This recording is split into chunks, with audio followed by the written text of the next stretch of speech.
Shavua Tov, para todas, buena semana. Acabamos esta semana de concluir el libro de Bereshit. Y es impresionante que la Torá uno la lee y estudia, y cada año que uno la lee y la estudia, encuentra como algo nuevo, una enseñanza nueva, y a pesar que todos los años leemos lo mismo, leemos los Rashi, número uno, no nos acordamos todo. Número dos, cada vez que uno lee, a medida que uno va madurando y la vida uno va creciendo, material y espiritualmente, principalmente uno va creciendo, la Torá la vemos cada vez de una manera más madura y los mensajes son cada vez más profundos en todos los temas.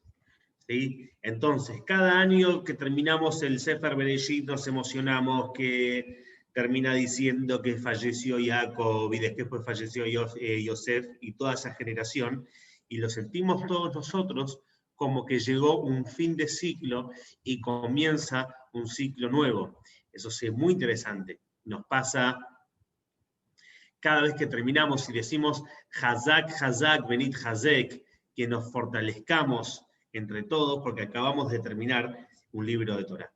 Entonces, hoy vamos a hablar un poco, como dijimos en el Shiur, algo muy interesante, que este año se puso mucha fuerza en las bendiciones. Es una parsha de bendiciones. Y después quiero hacer un pequeño comentario y una enseñanza de todo el Humash entero de Bereshit, que nos deja una gran enseñanza, un gran Humash. Es una lástima, de cierta manera, que se termina, porque hay tanto y tanto y tanto. De hecho, este es un Humash que viene con las explicaciones. Es el más gordo de todos, o sea, y hay mucho más incluso. Entonces, comencemos por el principio. Vamos a empezar primero con el tema de las bendiciones. En general, un chico cuando nace y empieza a crecer, se va haciendo como sus ídolos, se llama digamos, acá en castellano, decimos, no, ¿quién es mi ídolo? Y tienen en la pieza, tienen pegados los pósteres, o si es de fútbol, o si es de música, o si es de lo que sea. Alguien tiene como, el chico aspira a llegar y lo admira tanto que tiene toda la pieza con sus figuritas. Cuando va madurando, tal vez ya no tiene el póster, pero ya lo sigue leyéndolo, sigue su biografía, algún mensaje de vida que uno quiere llegar. Nosotros los Yehudim acabamos de concluir, como dijimos recién, el libro de Bereshit, y nuestros ídolos, quienes nos representan, son los patriarcas. Leímos la historia de Abraham, la historia de Isaac, la historia de Jacob, hasta el final, luchando, ¿sí? Y cuando vemos nosotros que cuando los Yehudim mismos vamos a bendecir a nuestros hijos, hay algo que llama la atención, tremendamente. ¿Cuál es la bendición? Está traído en el libro en el libro Sefer HaHaim, el libro de la vida, hecho por el hermano del Maral de Praga. Estamos hablando en épocas que había realmente pandemias muy fuertes que se llevaban a ciudades y a veces a varias ciudades enteras. No tanto, o sea, nosotros dentro de todo estamos bastante bien en comparación a lo que eran las pandemias en aquella época. En Praga, el hermano del Maral, lo que él hizo fue un libro, hizo un libro que se llama Sefer HaHaim, el libro de la vida. ¿Para qué lo hizo? Para poder combatir un poco a estos virus, a estas pandemias. ¿Qué es lo que dice ahí? De las primeras veces que figura, es una buena costumbre bendecir a los hijos antes de Shabbat. ¿Y qué bendición tiene que decir? Lo que leímos esta semana, y es Simcha Elohim que Efraim Bejimin Hashem. Que te ponga Hashem ahí arriba, ¿como quién? Como Efraim y como Menashe.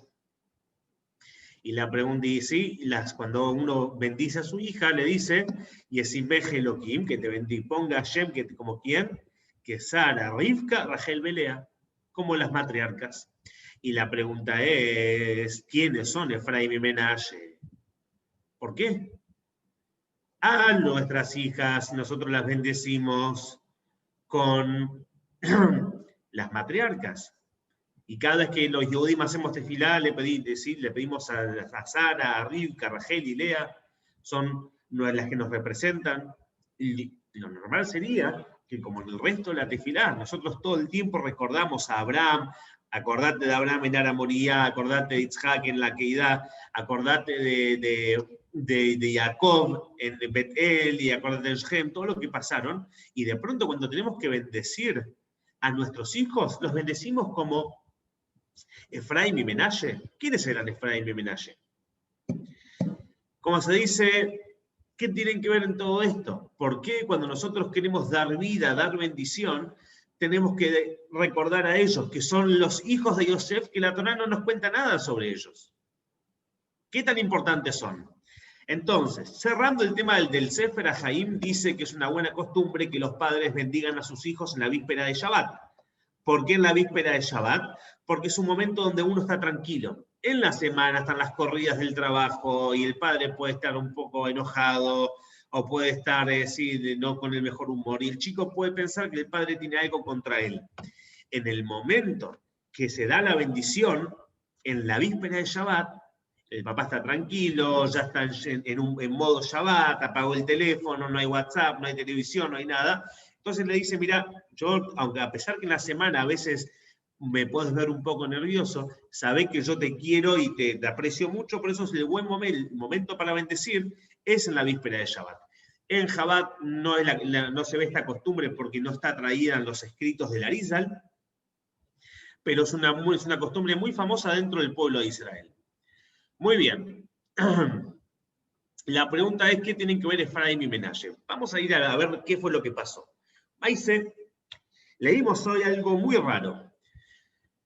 Nos cuenta que Jacob vivió los mejores 17 años de su vida en Mitzrayim junto a toda su familia, después que pasó primero con Isab, el tema de las bendiciones, el tema de con Isab, las bendiciones, después que le robó, cuando Yitzhak le dan las bendiciones, se tiene que ir a lo de Labán y vuelve lo de Labán y tiene la historia de Shem, y después de Shem, Yosef, 22 años sin Yosef, después por fin llega a Egipto a los 130 años y los últimos 17 años de él son los mejores. Está en su paraíso en el mundo. Lo que Jacob pidió unos años antes, que quiere tranquilidad, la tuvo en Egipto. Le cuentan a Yosef y le dicen que Jacob está enfermo, que entonces va Yosef a visitarlo. Cuando le dicen a Jacob, Jacob se sienta y Yosef va con sus dos hijos, con Efraim y con Menashe, ahí le dan la primera bendición, Jacob a Yosef, le dice, tus dos hijos van a ser como Rubén, Shimón y Leví, ¿sí? Tus hijos, Efraim y Menashe, van a ser una tribu, igual que los tíos, que esa es la doble porción que se lleva Yosef en lugar de Rubén, que Rubén era el primogénito de Jacob, pero como él tuvo un maíz con Jacob, con Bilá, entonces esa parte de la porción doble que la Torá le da al hijo primogénito se la lleva Yosef, que era primogénito de Rachel. ¿Qué fue la porción que se llevó? Que él va a tener sus dos hijos van a ser tribus. El resto, si Yosef tuvo pues más hijos, ya eran descendientes de ellos. Y después, Jacob los va a bendecir. ¿Qué es lo que pasa? Yosef viene, lleva a los muchachos frente de Jacob. Pone a Menashe, que era mayor, lo pone frente a la mano derecha de Jacob, a su izquierda. Y a Efraín, que era más chico, lo pone en la izquierda de Jacob, a la derecha de Yosef. Para que directamente Jacob, que ya no veía bien, que estaba muy débil, extienda sus manos y los bendiga. ¿Qué es lo que pasa? Se repite la historia. Y Yosef no lo puede tolerar, es más fuerte que él. Tanto Jacob y tanto Yosef pasa algo que otra vez, y uno a veces ve en las familias y ve en los lugares que las historias se repiten y uno dice, Otra vez la misma historia. Yo quise terminar con este tema y vuelve y siempre vuelve. Ya tenemos problemas con la primogenitura desde Abraham y de Ismael, desde antes pelea de hermanos, cuando nació Isaac y Abraham le va a dar todo a él, Ismael empezó a molestarlo, nos cuenta la Torá, y después con Isaac y Isaac, cuando Isaac tiene a Jacob y a Isaac también peleas de hermanos, quién es el primogénito, quién es esto, quién es lo otro. Y después Jacob mismo, sus hijos lo vendieron porque les daba preferencia a Yosef, y ellos no soportaban que Yosef tenga una camisa especial que papá le dio, y va Yosef y le cuenta cosas de los hermanos. Y Yosef dice, quiero que se termine esto. ¿Y qué es lo que hace Jacob? Cruza las manos. Y Yosef no puede tolerar. Papá le dice, ya está, otra pelea más de hermanos. ¿Vas a poner tu mano derecha sobre el más chico y la izquierda sobre el más grande? ¿Otra vez pelea necesitamos? Eso es lo que pasó, hasta tal punto que Yosef, siendo Jacob un patriarca, era el rebe de la generación, Yosef quiere mover la mano del padre para evitar eso. Pero Jacob le dice, Yadati, Bni, Yadati, yo ya sé quién es cada uno, y yo ya no me tenés, o sea, a propósito crucé las manos. Entonces, ¿cuál es el primer secreto? Acá, en esta acción de Jacob, vamos a traer la primera respuesta. Jacob ve algo que lo que Yosef vio como un problema, Jacob vio la ventaja y dijo, mirá qué lindo. Por primera vez en la historia, Jacob tiene a dos hermanos, que está el más grande y está el más chico. Y el más grande no tiene celos del más chico. El más grande sabe que él tiene su manera de ser, y el más chico sabe que tiene su manera de ser. Y nadie está celoso del otro. Y Jacob mueve las manos, y el chico y el grande no pide matarlo, ni venderlo, ni tirarlo a un pozo que esté lleno de víboras y de escarabajos. El más chico escucha que el abuelo le está diciendo que él es más grande y más importante, y no empieza a peinarse, a acomodarse y ir a hablar mal del hermano mayor. Cada uno entiende lo que es. Y cada uno está contento con lo que es. Entonces, esto me recuerda a la historia que cuenta muchas veces el rabino Shabtai Slavatitsky de Bélgica, un gran transmisor o contador de sipurim, de historias hasídicas, con mucha emoción. Él estaba en la yeshiva de Kol Torah, en Jerusalén, de las mejores yeshivot. Y un día ve a un amigo de él que estaba deprimido, y le pregunta, ¿por qué estás deprimido? Le dice que, ¿cómo no voy a estar deprimido? No tengo más ganas de estudiar. Estudio 5, 6, 7 horas por día, ¿y qué es lo que pasa? El de al lado llega tarde, duerme todo el día y estudia 1 hora y media y me pasa el trapo. Es mucho mejor que yo. Entonces no tiene sentido.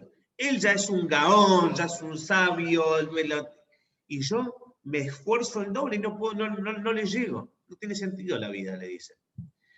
Entonces el rabino Shabtai, en aquel momento un joven, le pregunta, ¿hablaste con el Rosh Yeshiva? Le dice, sí. ¿Y qué dice? No, que el esfuerzo es lo que vale, y que tengo que ponerme las pilas, que no mira el de al lado, que el esfuerzo está bien. Pero no me llena. Y otra persona no me dijo que no lo tengo que mirar, sí, lo mismo. Dice, ninguna respuesta me alienta a seguir estudiando. Para mí me veo como un fracaso, que él de al lado en 20 minutos estudia lo que a mí me tarda 4 horas, no lo puedo tolerar. No sirvo. Él sirve, yo me tengo que dedicar a otra cosa. A pesar que todavía no era un Hasid Chabad, Shabtai le dice, escribile una carta al Rebe. Y contale, es un Rebe, a ver qué te puedo decir. Le manda una carta al Rebe diciéndole, Rebe, no voy a ser nunca un gaón. Un gaón es un genio. ¿Sí? De la Torá, un gran estudioso. Nunca voy a llegar a ser un gaón, y eso me saca las fuerzas, me pone triste, no quiero saber de nada. Porque el de al lado, en 20 minutos, es mucho más rápido que yo. El Rebe le responde algo que al tipo le cambió la perspectiva de la vida y le dio un mensaje para el resto de su vida. El Rebe le hace un círculo donde dice, no soy un gaón, y le pone, busqué en todos los libros de Torá. en el Humash, en la Laja, en el Naví, y no veo ningún lado que diga que uno tiene que ser un gaón. La Torá, nadie le dice que tenés que ser un genio. La Torá te dice que tenés que estudiar, tenés que cumplir mitzvot, pero en ningún lugar dice que tenés que ser un gaón total, el genio de todos. Entonces, ¿por qué te estás exigiendo algo que nadie te pidió? En otras palabras, el Rebbe está diciendo, vos tenés que ser vos, no tenés que ser el que está al lado. Cuando, sí, como la famosa historia de Rav Zushe de Anípoli, que él decía, a mí no me van a preguntar por qué no fui Shnuzalman o por qué no fue el hermano Rabbi Elimelech. Me van a preguntar por qué no fuiste Zushe. ¿Sí? Cada uno de nosotros tenemos que ser nuestra mejor versión de nosotros mismos. Cuando Jacob ve a los hijos de Yosef, por primera vez ven la vida dos hermanos que entienden que cada uno tiene un objetivo distinto y no tiene que ser cada uno el hermano. Ve que él cambia las manos y nadie se enoja, y Efraim entiende quién es él, y Menashe entiende quién es él, y cada uno entiende qué es lo que le corresponde hacer en su vida. Dice, yo quiero que sean Mendisimha Elohim que Efraim y Menashe. La primera vez en la historia, por fin podemos lograr que dos hermanos, que sean todos los hermanos así. Que no empiecen y a mí me diste más y a mí me diste menos.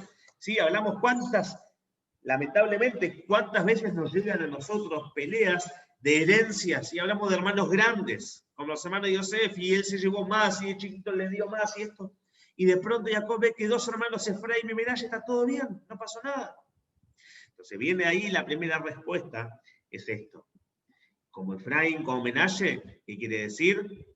Que sea con esa paz, con esa armonía, que cada uno entienda cuál es su rol en la vida, que cada uno entienda que tiene que ser su mejor versión y sin que haya pelea. Entonces Jacob bendice y nosotros tomamos la bendición para siempre, ser como Efraim y Menashe, cada uno respetando al otro y respetándose a uno mismo.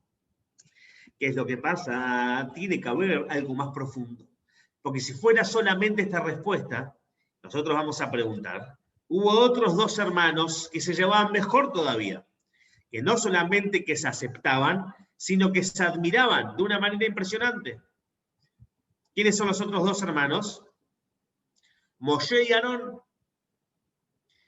Nos cuenta la Torá que cuando Hashem vino a Moshe y le dijo, hey Moshe, andá a sacar a mi pueblo de Egipto. Moshe dijo, yo no puedo hablar, tengo mi hermano Aarón. Aarón es el mayor y él habla bien y tiene oratoria y estudió en la universidad. Él está en Egipto. Yo ya me fui hace 70, 80 años que me fui de Egipto. ¿Qué voy a estar diciendo? ¿Qué voy a hablar con el faraón? Y viene Hashem y le dice, tu hermano ya sabe. Y él sabe, te está esperando. Y Moshe se encuentra con Aarón. Y van juntos a lo del faraón. Y todos saben que Moshe es el más chico y Aarón es el más grande. Y cuando llegan al faraón, el faraón sabe que el que tiene la posta y que habla con Hashem es Moshe. Y Aarón es el traductor solamente. Y no solamente que no se enoja, no solamente que no le da celos, sino que están orgullosos. Y Moshe está orgulloso de su hermano Aarón, y Aarón está orgulloso de su hermano Moshe, y se respetan y se admiran.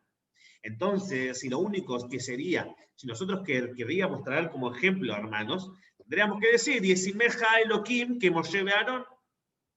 ¿Por qué decimos justamente que Efraim y Menashe? Entonces acá está la respuesta jasídica, la trae el Rebbe, una respuesta impresionante. ¿Qué fue lo que vio? ¿Qué fue lo que vio Jacob para bendecir como Efraim y como Menashe? Hagamos un poco de historia. Yosef ¿sí? Es el hijo preferido de Jacob. Un día los hermanos se van a Shem a pastorear, se van, y Jacob va a Yosef y le dice, ¿por qué no vas a ver cómo están tus hermanos? Yosef sabía perfectamente que no iba a estar bueno porque estaba muy tensa la situación. Con todo eso, escucha al padre, Yosef va a buscar a sus hermanos, encuentra a alguien en el camino, le pregunta, ajá, y anime va yo estoy buscando a mis hermanos, por favor decime dónde están. Se encuentra con los hermanos y ahí empezó, vamos a decir, el último infierno de Jacob. 22 años no ve Jacob a Yosef. Pasan 22 años cuando él ya hizo Kadish, pero por un lado no tiene el consuelo, porque la Torá nos explica que el consuelo y el olvido, cuando Dios libre nos guarde, pierda un pariente, es cuando fallece, pero si no falleció y está vivo, no hay un consuelo de qué. Y eso la Neyama lo percibe. Entonces, por un lado hace cada y se rompe la vestimenta, por otro lado no siente consuelo y ni siquiera una curación, ni nada, porque el hijo está vivo. 22 años de sufrimiento y encima de que la Shejina, la morada, no entra y no puede seguir, y Yashem no se le presenta. O sea, un infierno por todos lados.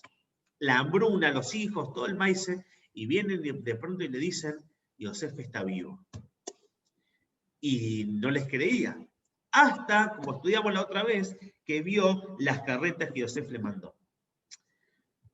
Imagínense, Jacob hace un cálculo. El tipo está en Mitzrayim. ¿Qué es Egipto? ¿Se acuerda de su abuelo Abraham con su abuela Sara? Cuando llegaron, cuando Hashem les dijo la primera vez, vayan a Egipto, ¿sí? Vayan a la tierra de Israel, estuvo la segunda prueba, que era la hambruna. Tuvieron que ir a Egipto. ¿Y qué pasó? ¿Qué hizo Abraham cuando llegó a Egipto con Sara? Le dijo, por primera vez ahora me doy cuenta que sos re linda, por favor vení y ocultate, decir que sos mi hermana porque me van a matar a mí. Y así pasa. Y bueno, si no decía Abraham que era la hermana, el faraón lo iba a matar y que iba a casar directamente con Sara. Hashem hizo el milagro, que no le pasó nada. Un día después que el faraón se entera quién es Sara y que Hashem lo amenaza, que no la toque a esa mujer, se van corriendo. ¿Por qué? Porque Mitzrayim es Ervat Haaretz, es lo más bajo espiritualmente de la tierra. Y de pronto viene Jacob y se entera que Yosef estuvo 22 años en Mitzrayim. Dice, ya está, lo perdimos, es un egipcio más. Es un salá más. Y en eso ve las carrozas. Y se da cuenta que no solamente que Yosef sigue siendo el mismo de siempre, sino que se acuerda lo último que estudiaron. Le manda ahí, como ya hablaron las semanas anteriores, manda las carretas para el tema de la Aguilá Rufá, la último que habían estudiado ellos. Y no solamente eso, sino que llega a Egipto y ve el poder de Yosef, y Yosef es el mismo, es un tzadí con su barba y con que hizo el Brit Milá, todos. El najes, la satisfacción de Jacob no tenía límite. Pero cuánto más cuando ve a sus hijos. Que Yosef se haya mantenido, vamos a decir, un tzadí, que estudiaba directamente con Jacob y estaba en un ambiente. Que él se la mantenga y que él siga siendo un tzadí y todo alrededor, se entiende. Pero que los hijos de pronto los ve a Efraim y Menashe, dos chicos que nacieron en el Cairo, los únicos que son distintos, que siguen la costumbre de Yosef, ¿sí? Y con todo eso son dos tzadikim y aprendieron la Torá, el padre y todo, y Jacob dice, esto ya es otra cosa. Las tribus y sus hijos se criaron todos en la tierra de Israel, y nosotros sabemos que la tierra de Israel, ya entrar ahí solamente ya tiene algo especial y un nivel espiritual más alto. Imagínate si sos de la casa de Jacob, que es el patriarca, y sos los Shvatim, que los Shvatim eran pastores, estudiaban Torá todo el día, alababan a Hashem. De pronto Jacob ve que Yosef no es un pastor, sino que Yosef es el rey de todo Egipto, maneja la economía, se levanta con plata, almuerza con plata, cena con plata, y líos, y sindicatos y cosas, y el teléfono que no para. Y los hijos no se criaron en el campo, en el shtetl, sirviendo con las vacas y que el more les cuenta los maíces y eso. Se criaron en la mitad de la ciudad y en el centro, con lo peor, Egipto. Y con todo eso ellos son fieles al camino de Hashem, las mismas enseñanzas que les dio Jacob. Ahí Jacob dice, y es Simcha Elohim, que Efraim Mejimenashe. Que Hashem, ¿sí?, te ponga como Efraim y como Menashe. Estos dos pequeños que nacieron en una diáspora, en el peor ambiente que alguien puede nacer para seguir el camino de Hashem, y con todo ello se mantienen firmes, y con la humildad, y con el judaísmo, ¿sí?, con el camino de Abraham, y el camino de Isaac y de Jacob, bien firmes. ¿Qué mejor bendición para que nosotros los Yehudim, aprendiendo de ellos, qué mejor bendición que traer con estos dos chicos, como Efraim y Menashe? Y más todavía cuando nosotros sabemos que el mensaje del pueblo de Israel y los patriarcas innovaron algo que en el mundo antes no había, tal vez alguna que otra nación lo usa hoy en día. La gente importante, los fundadores de los pueblos o de las naciones, son los próceres, son los fundadores, los patriotas. Los Yehudim los llamamos distinto. ¿Cómo llamamos? Nuestros patriarcas. Y nosotros tenemos un sentimiento hacia Abraham, hacia Isaac y hacia Jacob, que realmente es como si fueran los abuelos. El que tuvo la posibilidad de estar en Meharat HaMachpelah, ahí en Israel, en Hebrón, entras allá adentro y sentís que estás visitando a alguien muy cercano. Y son 3000 años atrás, pero es Abraham Avinu, el que nosotros hacemos tefilá por él. ¿Cuál es la diferencia entre un patriota, un fundador, de otras naciones, ¿sí? Un caudillo? ¿Cuál es la diferencia con ser un patriarca? Que un padre, un patriarca, busca continuidad. Y los primeros, lo que asentó a Abraham Avinu fue la continuidad del pueblo, la continuidad de su mensaje. Y aquí después de casi 4000 años después de Abraham Avinu, su mensaje, si habrá llegado, que más de la mitad del mundo sigue el monoteísmo. Las 3 religiones más importantes, ¿sí?, creen en un solo Dios. Y todas vienen de Abraham Avinu. O sea, la continuidad del patriarca. Él, por lo menos en Isaac, lo pudo, ¿sí? La parte hebrea pudo inculcarlo en un 50%. Isaac pudo inculcarlo en Jacob, o sea, en un 50%. Jacob en todos sus hijos. Entonces, como los patriarcas son padres, matriarcas, madres, ¿qué quiere un padre, una madre? Y quiere continuidad. Entonces, Jacob, cuando bendice y cuando instala la bendición para darle a los hijos, ¿qué bendición? ¿Sobre quién? Sobre donde ve que hay continuidad. Tal vez en la tierra de Israel, con toda la espiritualidad, seguramente va a haber una continuidad. Ahora, cuando en Egipto, en una situación totalmente adversa a lo que es la espiritualidad, ahí sí hay una continuidad. Ahí Jacob dice la braja de Efraín, bendice con Efraín y con Menashe. Es un gran mensaje muy interesante para llevarlo en la práctica. Eso es lo primero, ¿sí? El motivo por el cual nosotros decimos si es Simcha Elohim, que Efraín y como Menashe. Después, para concluir, 2 minutos, del libro de Bereshit. Dice el libro de Bereshit, ¿sí? La Torá debería haber empezado. La Torá no es un libro de historia, la Torá es un libro de mitzvot, de leyes, que es lo que tenemos que cumplir. Entonces tuviese que haber empezado con la primera mitzvah que figura en la Torá, que es la de bendecir el mes. Kiddush HaJodesh. Todos sabemos que hay una halajá, que tienen que ir 2 testigos, mirar la luna y atestiguar que el mes empezó. Así se santifica el mes. Nos explica Rashi, hay muchísimos comentarios, que es Bereshit bara Elohim et hashamayim betaretz, en el principio creó Hashem al cielo y a la tierra. ¿Para qué? Por si viene alguien y dice la tierra de Israel no le pertenece a los Yehudim, porque yo llegué ayer y puse mi bandera. Nosotros le decimos, Hashem creó el mundo y él decide a quién le da cada cosa. Y a los Yehudim decidió darle la tierra a los 10 pueblos. Los 7 pueblos ahora y los 10 pueblos que vamos a conquistar. Todo el libro de Bereshit no es un libro de historia solamente, sino es un libro de enseñanza día a día. La Torá tiene sentido, todas las mitzvot, a partir de ahora Shemot, hay un poco de historia todavía, pero la mayoría son preceptos. Tenemos un par de parshiot que nos cuentan la salida de Mitzrayim, algunos acontecimientos, pero a partir de ahora comienzan los preceptos, las mitzvot, qué es lo que tenemos que hacer. Está explicado que todo lo que nosotros tenemos que hacer tiene sentido a partir del Sefer Bereshit. O sea, los 4 libros que le siguen toman sentido cuando nosotros miramos a qué es lo que tenemos que hacer. Cumplir los preceptos, los korbanot, todo eso se ve reflejado en nuestros patriarcas. Muchas veces, ¿sí? En la Gemara nos dice, Masea Avot Simar Labanim, las acciones de nuestros patriarcas son una señal para nosotros.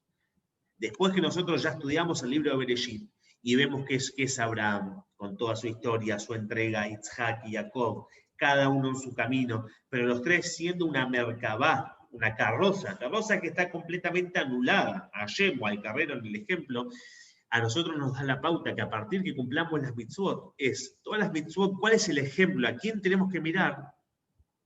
Tenemos que mirar a los patriarcas. En este libro, en Bereshit, están las bases de lo que tiene que ser un yehudí. Y cada año que uno estudia nuevamente la Torá, te das cuenta cómo es realmente tan actual. Y lo que el Alter Rebbe dijo en su momento, vivir con el tiempo es vivir con la parshá en la semana, cada vez tiene mucho más sentido.